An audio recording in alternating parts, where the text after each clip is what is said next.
Okay, अभी representation of sets, we can represent sets by two ways. First is roster form, और इसको हम tabular form भी नाम देते हैं. रोस्टर फॉर्म और टेबुलर फॉर्म. रोस्टर फॉर्म और टेबुलर फॉर्म में क्या होता है कि आपको सेट जो दिया है, जो कलेक्शन की हम बात कर रहे हैं with defined well defined rule, उसके सभी एलिमेंट्स को कलेक्ट कीजिए, सभी एलिमेंट्स को लीजिए और उनकी लिस्ट बना लीजिए. जो भी एलिमेंट्स उस सेट के अंदर हैं उनकी लिस्टिंग बना लीजिए, एक साथ लिख लीजिए जो भी एलिमेंट उस सेट के अंदर हैं, और उनको इस तरीके से लिखते जाइए, कॉमा से सेपरेट कर. Separating, we list all the elements of the set, writing by separating them by commas, and we enclose these elements within curly braces only. आपको कर्ली ब्रैकेट ही यूज़ करना है, आप ये यूज़ नहीं करेंगे या फिर आप ये यूज़ नहीं करेंगे. कर्ली ब्रैकेट के अंदर आप बंद करेंगे, सभी एलिमेंट्स को लिख देना है, कोमाज से उनको सेपरेट कर देना है. सो ये तरीका है, इसको बोलते हैं रोस्टर फॉर्म या टेबुलर फॉर्म. ठीक है, चलिए मैं एक एग्जांपल ले रहा हूँ. जैसे मैंने एक सेट की बात की, set of roots of the equation x square plus x minus 2 equal to 0. ये रूल से आपको समझ में आ गया कि ये एक वेल डिफाइंड रूल है कि वो सभी एक्स जो इस इक्वेशन के रूट हैं, हमें उन्हीं नंबर्स को चूज़ करना है जो इस इक्वेशन के रूट्स हैं. सो इसको सॉल्व कर सकते हैं हम, इसके रूट्स फाइंड आउट किए जा सकते हैं इजीली. सो जैसे कि मैंने इसको सॉल्व किया, x square plus x minus 2, ठीक है, और जो मुझे मिला फाइनल रिजल्ट, इसको सिंप्लीफिकेशन के बाद एक्स की वैल्यूज़ 1 और 2 आई. सो इस इक्वेशन के दो ही रूट हो सकते हैं, 1 या 2. 1 इसको सेटिस्फाई करेगा, 2 इसको सेटिस्फाई करेगा, 3 नहीं करेगा. So it is well defined. ये रूल जो बोला गया ये वेल डिफाइंड है. हम श्योर हैं कि इनके अलावा इसका और कोई रूट आ नहीं सकता. सो इस सेट के अंदर दो ही एलिमेंट्स हैं, सो उसको इस फॉर्म में हम लिखते हैं 1, 2. We write elements separating them by commas, we write these elements separating them by commas, and we enclose within curly braces only. So ये जो तरीका है लिखने का, इसको हम बोलते हैं टेबुलर फॉर्म या फिर रोस्टर फॉर्म. जैसे एक और एग्जांपल अगर मैं लूँ, set of vowels in English alphabet. अब वो इंग्लिश अल्फ़ाबेट के अंदर वोवेल्स कौन कौन हैं आपको पता है. सो उन एलिमेंट्स को लिखिए, ए, ई, आई, ओ, यू. इनके अलावा तो कोई है नहीं. सेपरेट किया इनको कॉमा से, कर्ली ब्रैकेट के अंदर बंद कर दिया. सो ये हो गया इस सेट को रोस्टर फॉर्म में लिखना. इसको नाम दे दिया, कैपिटल लेटर से ही हम इसको डिनोट करते हैं. ये होगा रिप्रेजेंटेशन इन टेबुलर फॉर्म या फिर रोस्टर फॉर्म. एक और सेट ले लो, set of letters forming the word school. Cool word से बन के सारे लेटर्स का कलेक्शन एक सेट के रूप में लिखना है. चलिए मैं लिखता हूँ. आपको डेफिनेशन अगर याद हो तो मैंने कहा था well defined collection of distinct object, distinct different objects. यहाँ पे 4 नहीं, एक्चुअल में अगर मैं ये लिखूँ COOL, सो ये डिस्टिंक्ट नहीं है, सेम नहीं, सेम हो गए ना ओ और ओ. सो डिफरेंट तो नहीं रहे. सो हमें जब सेट फॉर्म में इसको लिखना है तो COL, इसको नाम मैं X दे देता हूँ, COL. अब इसको नहीं लिखेंगे क्योंकि हम रिपीट नहीं करते. Elements will not be repeated in the set. ठीक है, आप अगर कोई रिपीट हो रहा है उसको सिंगल टाइम ही लिखना है, एक बार ही लिखना है. हाँ, ऑर्डर आप चेंज कर सकते हो.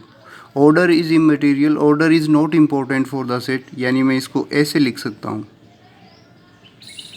LOC, लाइन ऑफ कंट्रोल, ये लिखा जा सकता है. ऑर्डर बदल सकते हो, वो सेम सेट रहेगा, वो नहीं बदला है। इनका भी हम ऑर्डर चेंज कर सकते हैं, कोई फ़र्क नहीं पड़ेगा सेट के अंदर। EAOUI, I can write like this. So it is the same set. Order for the elements is not important in roster form. मैं 1 2 को 2 1 भी लिख सकता हूँ, तो उससे कोई फ़र्क नहीं पड़ेगा।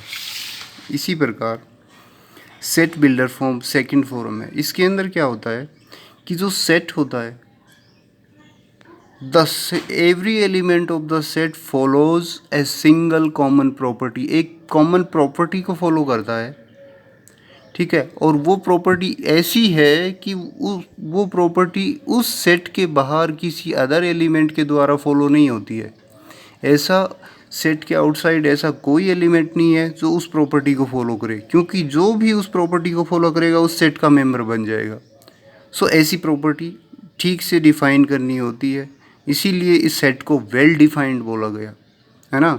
सो हमें एक प्रॉपर्टी ढूंढनी है, a single common property which is not followed by any element outside the set.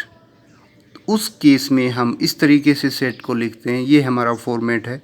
वो सेट यहाँ पे आएगी, वो टाइप ऑफ एलिमेंट ऑब्जेक्ट, एक कॉमन ऑब्जेक्ट, एक मतलब वो खुद ऑब्जेक्ट नहीं होगा, हम उसके स्थान पे एक जनरल फॉर्म लिख लेंगे, अल्फ़ा बीटा एक्स, जनरली हम एक्स का यूज़ करते हैं, टाइप ऑफ ऑब्जेक्ट एक्स। और आगे आएगा कॉलन लगाना है और आगे लिखना है the common rule followed by this x. ये एक्स वो कॉमन रूल को फॉलो कर रहा है। यहाँ पे टाइप ऑफ एलिमेंट और यहाँ पे लिखना है the rule followed by this element, और इसको कर्ली ब्रैकेट के अंदर तो बंद करना ही करना है।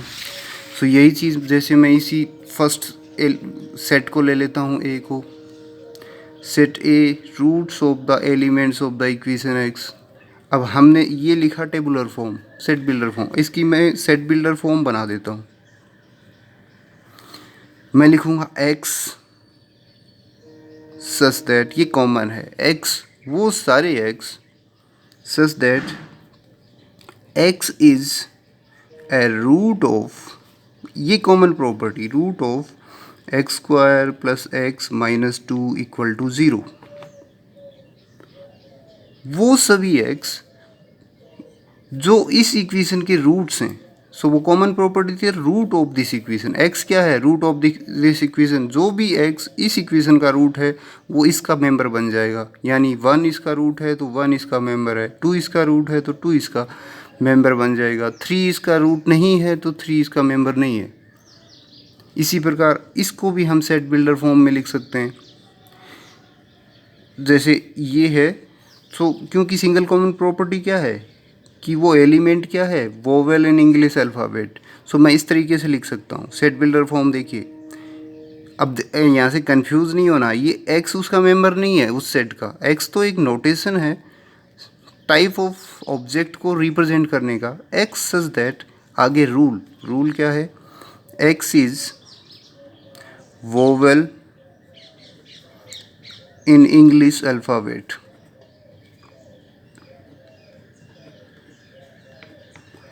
It is a vowel of English alphabet. X such that X is vowel, यानी इस B में कौन होंगे, वो सारे X जो वोवेल्स हैं। अब इसका अर्थ ये नहीं कि X इस सेट का मेंबर है। सो X वोवेल कौन कौन है, A है तो A इसका मेंबर है, E है तो E भी इसका मेंबर है, I है तो I इसका मेंबर है, एंड सो ऑन। इसी प्रकार set of letters forming the word. अब ये रूल है, और ये रूल को हम इसको भी ऐसे ही लिख सकते हैं कि x such that x is a letter. हम इस एक्स के बारे में बता रहे हैं, जो रूल है वो यह लिख रहे हैं, x is a letter forming the word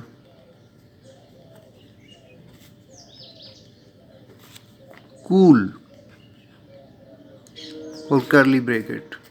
इसको बोलते हैं set builder form. So representation दो तरीके से होता है, एक सेट बिल्डर फॉर्म, एक लिस्ट बनाते हैं तो उसको बोलते हैं रोस्टर फॉर्म या फिर टेबुलर फॉर्म।